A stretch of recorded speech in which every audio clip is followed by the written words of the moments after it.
नमस्कार. मी विनोद रापतवार आपल्या सर्वांचं मनपूर्वक स्वागत करतो. नमस्कार सर. 98वे साहित्य संमेलन मोठ्या उत्साहामध्ये आपण दिल्ली येथे पार पाडलेलं आहे.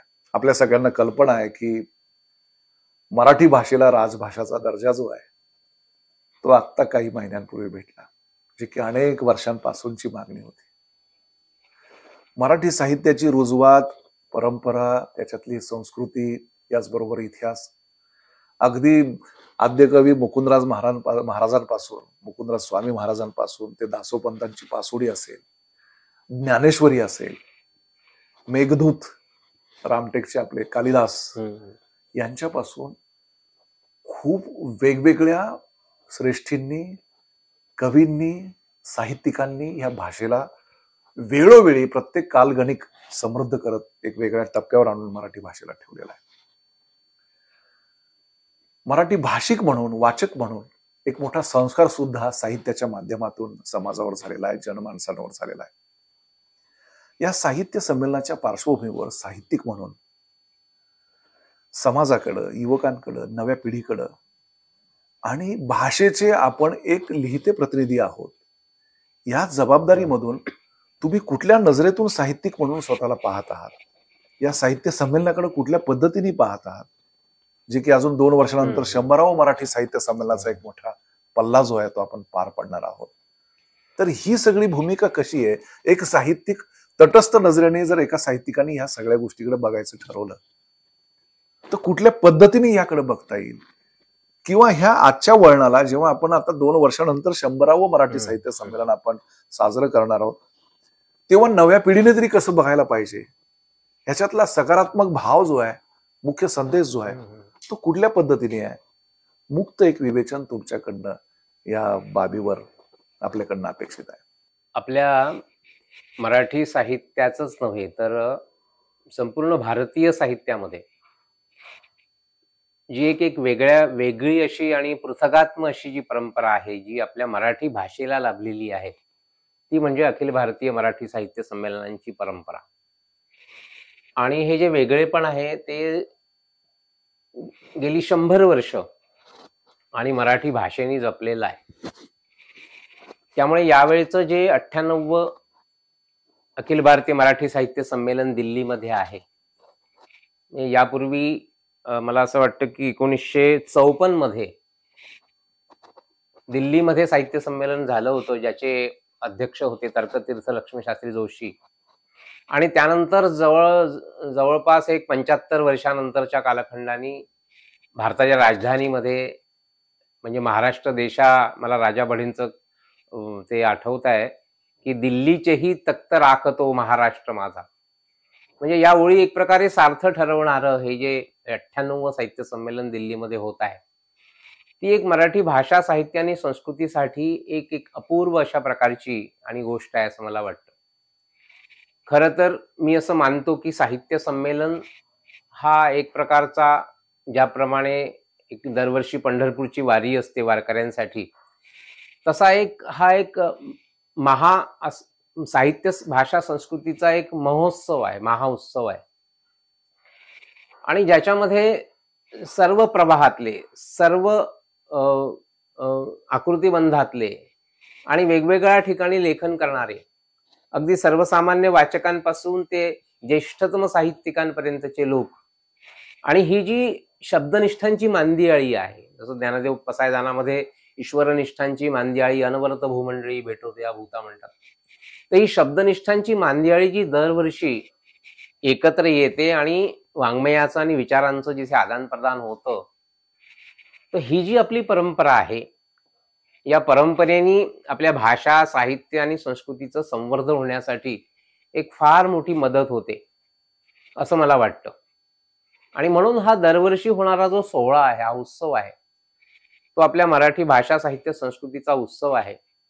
आणि त्यामुळे आता या नव्या युगामध्ये, म्हणजे नव्या शतकामध्ये, ज्याला आपण ज्ञानयुग म्हणतो, जे माहिती तंत्रज्ञानाचं युग म्हणतो, या नव्या युगामध्ये होणारं हे संमेलन जे आहे ते अजून वैशिष्ट्यपूर्ण आहे की आपल्या भाषा, साहित्य, संस्कृतीची जी एक 800 वर्षांची, 1000 वर्षांची किंवा आता अभिजात भाषेचा दर्जा आपल्याला ज्या मापदंडाच्या आधारावर प्राप्त झाला, त्या गाहा सत्तसईच्या पासून पाहिलं तर 2000 वर्षांची ही जी मराठी भाषेची साहित्य संस्कृतीची परंपरा आहे, त्या तो प्रवाह, तो जिवंतपणे आजच्याही काळामध्ये जो अस्तित्वात आहे, तो सगळा वारसा, ती म्हणजे आपण एक प्रकारे त्या वारकरी किंवा त्या पालखीचे भोई जे आहोत, म्हणजे साहित्यिक असो की एखादा सामान्य वाचक असो, माझ्यासारखा एखादा समीक्षक असो, वाङ्मयाची समीक्षा करणारा, किंवा एखादा सर्जनशील असा ललित लेखक असो,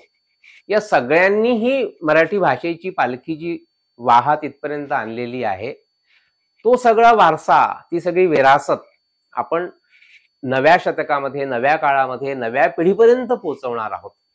आणि त्या माध्यमातून आपल्या भाषेचं संरक्षण आणि संवर्धन आपण करणार आहोत. त्या माध्यमातून एक प्रकारे म्हणजे शेवटी भाषा काय असते, ते भाषा हे संस्कृतीचं वहन करणारं माध्यम आहे आणि त्याच्यामुळे त्याच्यातून जीवनमूल्यांचं सुद्धा वहन होतं. नव्या काळामध्ये, नव्या शतकामध्ये भाषेच्या आणि साहित्याच्या माध्यमातून आपल्या महाराष्ट्रीय सांस्कृतिक मूल्यांचं, जीवनमूल्यांचं, म्हणजे ज्ञानदेवांनी सांगितलेल्या आणि ज्या आपल्या मराठीची नगरी, ज्ञानोबा तुकोबाच्या मराठीची नगरी असं मुक्तिबोधांनी आपल्या कवितेमध्ये जे म्हटलेलं आहे, तर ती जी संस्कृती परंपरा आहे, ती जी जीवनमूल्य आहे, ती आपल्या मराठी भाषेची एक उज्ज्वलतम अशा प्रकारची परंपरा आहे. ती नव्या पिढीच्या हातामध्ये आपण कशा पद्धतीने देतो, ती किती समृद्ध पद्धतीने आपण देतो, त्याचं एक प्रतीक म्हणून मला असं वाटतं की हे साहित्य संमेलन आहे. आणि आता साहित्याची जी एक व्यापकता आहे, ती वैश्विक पातळीवर झालेली आहे आणि त्याच्यामुळे देशाच्या राजधानीमध्ये होणारं संमेलन हे त्या अर्थाने पण अनवर्थक आहे की सगळ्या भारतीय भाषांचा एक प्रकारे ज्या ठिकाणी वास आहे आणि त्याच्यामध्ये मराठीचं वेगळेपण, अभिजात भाषा, मराठीला अभिजात भाषेचा दर्जा प्राप्त झाल्यामुळे मिळालेला आहे. आणि नव्या समाज माध्यमांच्या काळामध्ये सगळी माध्यमं वैश्विक पातळीवर गेल्यामुळे नव्या नव्या ज्या पिढ्या आहेत आता या समाज माध्यमांच्या ह्याच्यातल्या, त्यांच्यापर्यंत हा साहित्याचा वारसा आपण पोहोचवणार आहोत आणि त्याचं एक प्रतीक म्हणून, त्याचं एक स्थान म्हणून, त्याचं एक केंद्र म्हणून, त्याचं एक निजधाम म्हणून हे जे साहित्य संमेलन इथे या ठिकाणी संपन्न झालं आहे दिल्लीच्या राजधानीमध्ये, भारताच्या राजधानीमध्ये, ज्याचा मी स्वतः एक सामान्य वाचक म्हणून आणि साहित्यिक म्हणून साक्षीदार राहिलेलो आहे गेल्या काही दिवसांमध्ये.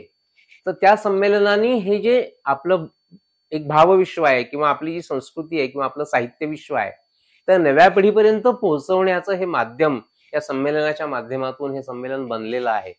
आणि असा मला विश्वास वाटतो की येत्या भविष्यामध्ये नव्या नव्या प्रतिभा ज्या उगम पावत आहेत आपल्या भाषेमध्ये, त्या प्रतिभांना एक नवी प्रेरक शक्ती या संमेलनाच्या माध्यमातून मिळालेली आहे असं मला वाटतं. सर, आपण नव्या पिढीपर्यंतच्या संदेशाची एक परिभाषा जी आहे, एक नवी परिभाषा तुम्ही देऊ इच्छित आहात तुमच्या चर्चेतून. तर साहित्य संमेलनाच्या पार्श्वभूमीवर एक समीक्षक म्हणून की नेमकं युवकांनी कुठल्या कुठल्या वळणांवर काय काय घेतलं पाहिजे, त्याच्यामधला साहित्याचा जसा रसस्वाद आहे, तसं निसर्गाचं वर्णन पण आहे, तसं श्रृंगार पण आहे, तसं एक विवेचन, ज्याला बौद्धिक विवेचन पण, ज्याला विचारात्मक लेखन जे आहे ते पण आहे, वैचारिक ह्याचाही भाग आहे. तर मराठी साहित्यातल्या ह्या टप्प्यांकडे कुठल्या नजरेतून युवकांनी बघावं, कुठल्या कुठल्या गोष्टीची शिदोरी, संचय जो आहे, मधुसंचय जो आहे, तो कसला मधुसंचय घेऊन समृद्ध व्हावं, हा एक महत्वाचा भाग आपल्याकडनं अपेक्षित आहे. मला असं वाटतं की जेवढी महत्वाची गोष्ट आपला समृद्ध वारसा असतो, त्यापेक्षाही तो वारसा वेगवेगळ्या काळामध्ये कशा पद्धतीने जिवंत राहतो, कशा पद्धतीने काम करतो आणि कशा पद्धतीने ते सगळं संचित नव्या काळामध्ये सार्थक होतं, त्याला जास्ती महत्व असतं. म्हणजे असं आपण म्हणतो ना की आपलं सांस्कृतिक समृद्धी खूप मोठी आहे, पण त्याचा जर आज समाजामध्ये किंवा साहित्यिकांमध्ये जर त्याचं जर अस्तित्व नसेल, त्याचं जिवंतपण, त्याचं चैतन्य नसेल, तर त्या गोष्टींना फारसा अर्थ उरत नाही. आणि त्या अंगाने मला असं वाटतं की जी नवी पिढी आहे, जी साहित्याची निर्मिती करते आहे, मुद्रण सुलभतेचा काळ आहे, प्रकाशन सुलभतेचा काळ आहे. त्याच्यामुळे सहजपणाने वाङ्मय निर्मिती होते. अनेक तरुण जे ग्रंथोपजीवी लोक आहेत ते तर ठीकच आहे, की जे मराठीशी जोडलेले आहेत वेगवेगळ्या निमित्ताने, पत्रकार असतील आणि मराठीचे साहित्यिक असतील, शिक्षक असतील, विद्यार्थी असतील, पण त्याच्याशिवाय वेगवेगळ्या क्षेत्रामध्ये काम करणारी तरुणाई आहे. आणि ज्यांचं शेवटी काय आहे की प्रत्येक जो एक मातृभाषक व्यक्ती आहे तो आपल्या भावना ज्या आहेत, आपलं जे वाङ्मय आहे ते आपल्या मातृभाषेतूनच व्यक्त करणार आहे. मग तो कोणत्याही क्षेत्रातला तरुण असो, तो मेडिकल करणारा तरुण असो, इंजिनिअरिंग करणारा IITतला तरुण असो. आणि त्याच्यामुळे ही जी नवी पिढी आहे जी मोठ्या प्रमाणात साहित्य प्रसवते आहे, त्यांच्यासमोर एक चांगलं साहित्य येणं हे अत्यंत महत्वाचं आहे. काय होतं की त्यांना जर मराठी काव्याची समृद्ध परंपरा माहिती नसेल, त्यांना जर मराठीतल्या निबंधकारांची, कादंबरीकारांची, कथाकारांची, ललित निबंधकारांची, प्रवास वर्णनकारांची, चरित्राची जी समृद्ध परंपरा जर त्यांच्यासमोर नसेल तर त्यांच्या निर्मितीमध्ये तो कसदारपणा राहणार नाही, ती अभिजातता राहणार नाही. याला अभिजातपण आपण कशाला म्हणतो, की जे काळाच्या ओघामध्ये टिकतं, जे काळाच्या ओघामध्ये म्हणजे जी प्रवाहीपण जे असतं, सातत्य जे असतं, ज्याच्यामध्ये कालातीतता आहे, ज्याच्यामध्ये कालोत्तीर्णता आहे, त्याच्यामध्ये प्रदेशातीतता आहे, असं साहित्य जे अभिजात आपण म्हणतो, क्लासिक ज्याला म्हणतो आपण. तर हे अभिजातपण आजच्याही पिढीच्या साहित्यामध्ये कसं येईल? उथळपणा जो आहे एक प्रकारे आपल्याला दिसतो की रलारी टलाटी जन्मने काव्य करणारी, असं जे बिन्नी म्हणून ठेवलेलं आहे. तर अशा पद्धतीने नवी पिढी केवळ वरवरच्या गोष्टीच्या याच्या माध्यमातून साहित्य निर्माण करेल, की त्यांना जर हा पाया जर माहित असला, हे जे अधिष्ठान माहित असलं मराठीतल्या श्रेष्ठ साहित्याचं, अभिजात साहित्याचं, तर मला असं वाटतं की त्यांच्या निर्मितीमध्ये एक प्रकारचा कसदारपणा येईल, एक प्रकारचा अभिजातपण येईल आणि त्यांचंही साहित्य पुढच्या काळामध्ये जे आहे पुढच्या पिढ्यांपर्यंत पोहोचवण्यासाठी ते सक्षम होतील. त्या माध्यमातून ते आपलं मराठीपण जपू शकतील, आपल्या मायबोलीशी आपलं जे नातं आहे ते जपू शकतील आणि ते नातं घेऊन ते सगळ्या जगामध्ये आणि आत्मविश्वासाने वावरू शकतील. शेवटी मातृभाषेतून व्यक्त होणारा मनुष्य ज्या पद्धतीने सर्व जगभर आपल्या आत्मविश्वासाने वावरतो, त्या पद्धतीने ह्या नव्या पिढीपर्यंत आपलं मराठी साहित्याचं जो वारसा जो मूळ स्वरूपामध्ये, त्याच्या कसदार स्वरूपामध्ये, त्याच्या अभिजात स्वरूपामध्ये जर पोहोचला, तर वेगवेगळ्या नव्या माध्यमांचा उपयोग करूनही त्याच्यातलं कसदारपण आपल्याला टिकवता येईल.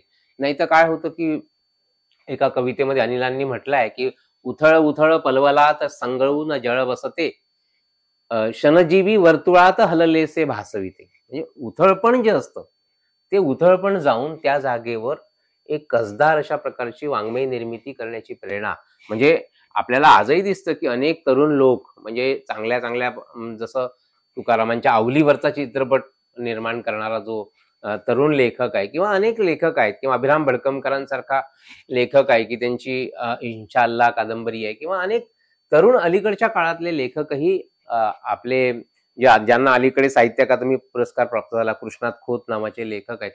म्हणजे जे तरुण लेखक आहेत आणि ते अत्यंत कसदार अशा प्रकारचं वाङ्मय आणि निर्माण करत आहेत, तर यांना हा जो आपल्या संपूर्ण 800-1000 वर्षांच्या परंपरेचा आणि अभिजात साहित्याचा वारसा आहे तो त्यांच्यापर्यंत पोहोचवणं आणि त्यांच्या पिढीची जडणघडण त्या पद्धतीने करणं, मला असं वाटतं की याही अशा प्रकारच्या प्रक्रियेमध्ये, याच्यामध्ये समृद्ध वाचन संस्कृती, समृद्ध वाङ्मय व्यवहार आणि एकूणही समृद्धीची सर्व क्षेत्रामध्ये जेव्हा येते तेव्हा त्याचा एक चांगला परिणाम आपल्याला दिसतो आणि त्याच्यातून आपल्या मराठी भाषा आणि संस्कृतीचं आणि नव्या काळामध्ये, नव्या युगामध्ये आणि संवर्धन संरक्षण आपोआप होत जातं. त्यासाठी वेगळ्या प्रकारचं असं प्रयत्न करायची गरज पडत नाही असं मला वाटतं. जसं नादो महानोरांचं खरं म्हणजे इतर सगळी निर्मिती त्यांची वेगळी आहे, पण त्यांचं भरलं आभाळ पावसाळी पाहुणा बाई श्रावणाचं ऊन मला झेपेना, म्हणजे हा श्रावणातला जिथं मेघांच्या सगळ्या ह्याच्यामध्ये अडकलेला सूर्य जो आहे त्याची किरण कुठंतरी खाली येत आहेत आणि ते सुद्धा झेपत नाही. म्हणजे हे इतक्या टोकाचं भावविश्व जे आहे, इतक्या टोकाचा जो श्रंगार आहे, तो श्रंगार, त्याच्यातली उभारी, त्याच्यातला वेगळा संदेश, म्हणजे एखाद दुसऱ्या व्यक्तीने जसं लहान मुलाला बोट धरून चालायला शिकवावं तशा पद्धतीच्या कविता लहान मुलांना अगदी शालेय जीवनापासून आपल्याला सतत सोबत आहेत, ते महाविद्यालयीन शिक्षणापर्यंत, तुमच्या रोजच्या जीवनापर्यंत. तर ह्याच्यातले महत्वाचे असे काही टप्पे काही सांगता येतील का तुम्हाला, की कुठल्या कुठल्या बाजूतून आपण हे मधुसंचय घेऊ शकतील ही मुलं सगळी?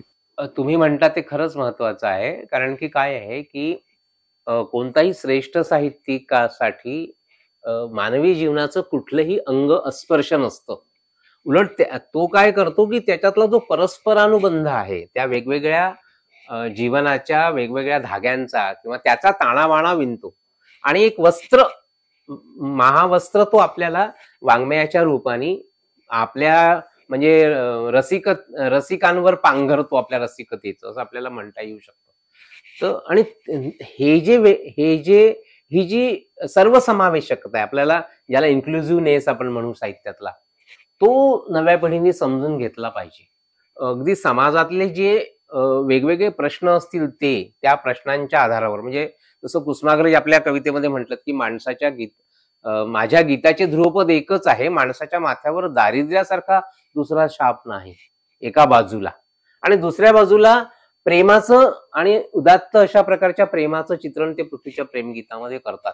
किंवा सुरेश भटांच्या कवितांमध्ये आपल्याला दिसतं की अत्यंत तरल अशा प्रकारची, मी मज हरपून बसले ग, आज पहाटे श्रीरंगाने मजला पुरते लुटले ग, किंवा अनेक प्रकारच्या मालवून टाक दीप चेतवून अंग अंग, राजसा किती दिसात लाभला निवांत संग.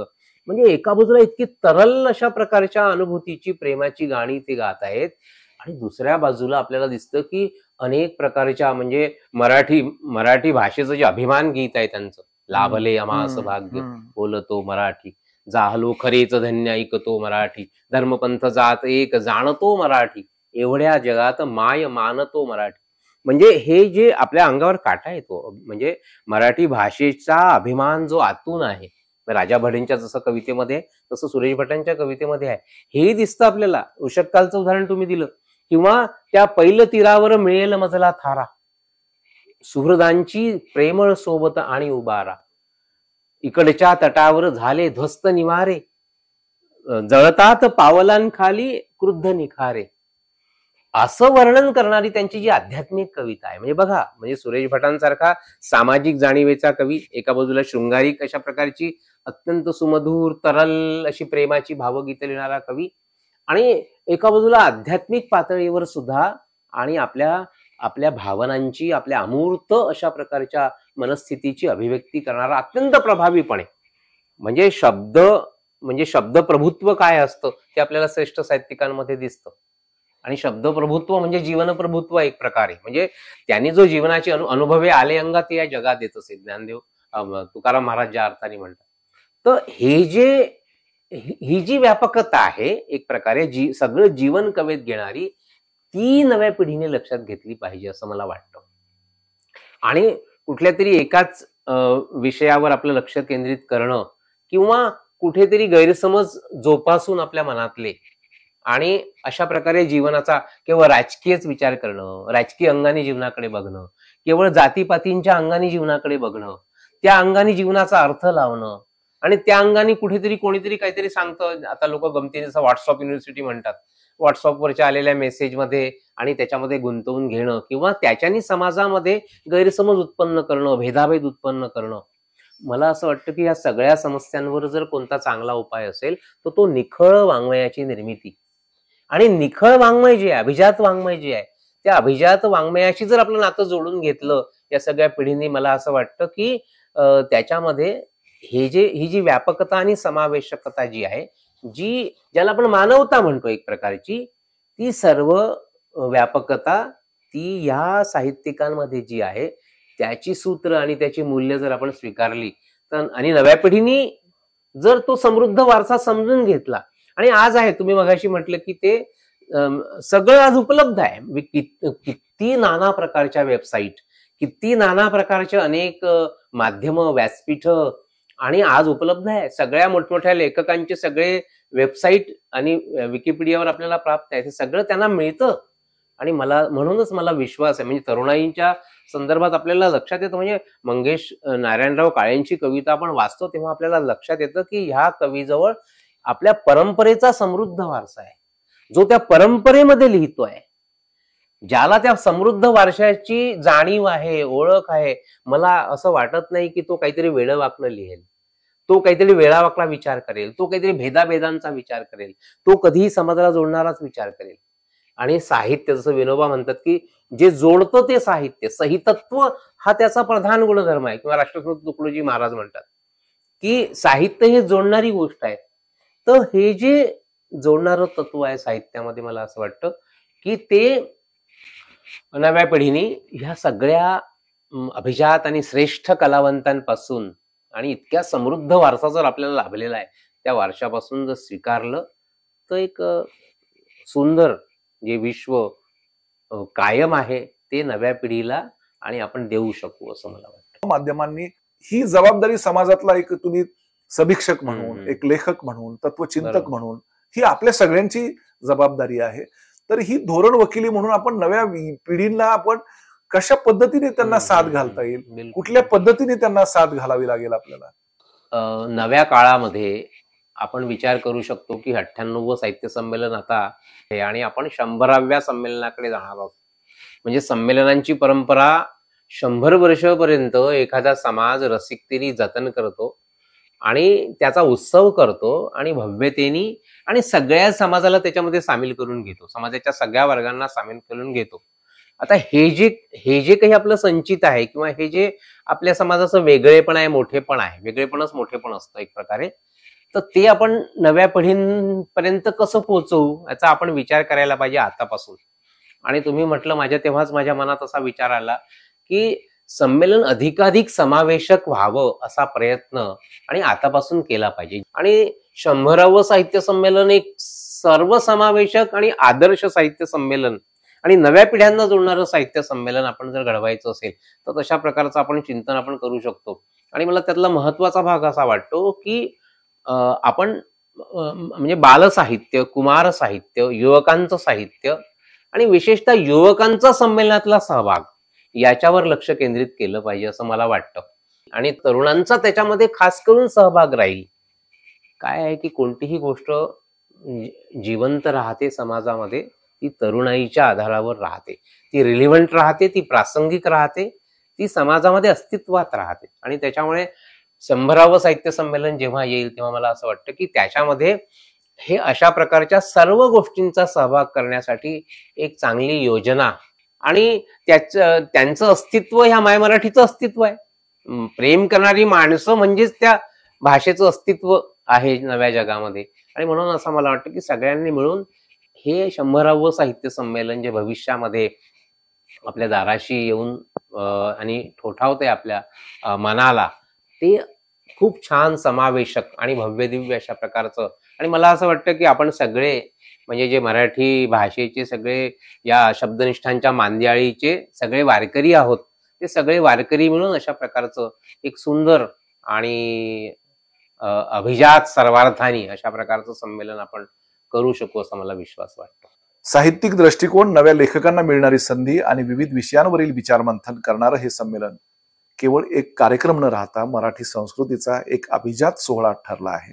डॉक्टर राजेंद्र नाईकवाडे सरांनी या संमेलनाच्या निमित्ताने जे विवेचन केलं, ज्या पद्धतीने त्यांनी संमेलनातलं भावविश्व, साहित्यिकांची जबाबदारी आणि समाजाबद्दलचं चिंतन आपल्या पुढे या मुलाखतीतून मांडलेलं आहे, मला वाटतं ते एक सशक्त दिशा समाजाला दिल्याशिवाय राहणार नाही. आपण मराठी भाषेच्या विकासात साहित्य संमेलनाची भूमिका, याचबरोबर थेट नव्या पिढीला जोडणाऱ्या भावविश्वापर्यंत आपण हा संवाद त्यांच्याशी साधलेला आहे. मी विनोद रापतवार, जिल्हा माहिती अधिकारी, आपला निरोप घेतो. धन्यवाद. नमस्कार.